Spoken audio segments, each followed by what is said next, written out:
ভাবি, কি ব্যাপার ভাবি, তুমি আমার কথা শুনে এভাবে চমকে উঠলে কেন? না মানে তুমি হঠাৎ করে ডাকলে তো তাই একটু অপ্রস্তুত হয়ে গেছি। না না ভাবি, তুমি কিছু তো একটা ভাবছিলে, না হলে এভাবে চমকে ওঠার কথা না। না মানে তোমার ভাইয়া বাসায় বাইরে গেছে তো এখনো ফেরেনি, তাই ভাবছিলাম একটা ফোন দিব কিনা। তো প্রবলেম কোথায়? ফোন দাও, জানো ভাইয়া কোথায় আছে। তুমি যখন ছাদে আসছো একটু পরে দিই। Okay fine. ভাবি, তোমাকে আমি একটা কথা দিয়েছিলাম, সে কথাটা আমি রেখেছি। কোন কথাটা বলো তো? যতটুকু আমার মনে পড়ে আমি তোমাকে একটাই কথা বলেছিলাম। অ্যাকচুয়ালি আমার ঠিক মনে পড়ছে না। ভাবি, তুমি আমাকে বলেছিলে আমি যেন ভাইয়াকে বলি যাতে ভাইয়া তোমাকে মুক্তি দেয়। তোমার ভাইয়া কি জবাব দিল?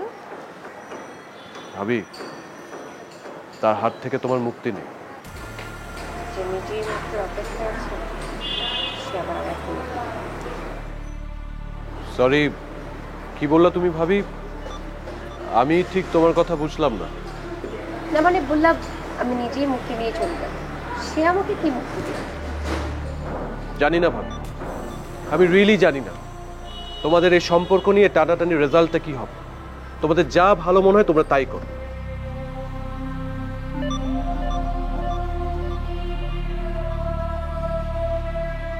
একখান জিনিস নিয়ে আমি খুব পুলকিত আছি রে নিজাম। বুকের ভিতরে কেমন জানি ফরফর করতেছে। পরে মাইরা তোর লাশ কি করুম একটু টেনশনে আছিলাম, এখন সেই টেনশন দূর হয়ে গেছে।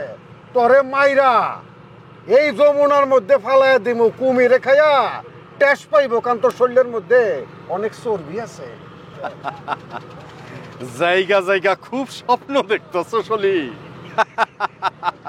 স্বপ্ন দেখা ভালো, তবে দিবা স্বপ্ন দেখা কিন্তু ভালো না, খুব খারাপ।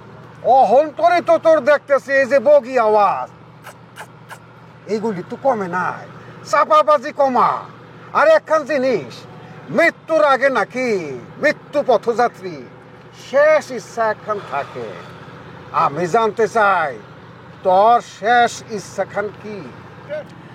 আমার শেষ ইচ্ছা মৃত্যুর পর তোর ডেড বডির চেহারাটা দেখা। কথাবার্তা অন্তর তোরা এটা তুই দেখবি কেমনে?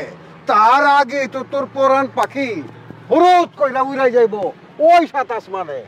মৃত্যুর স্বাদ কেমন হয় দেখ। পাগল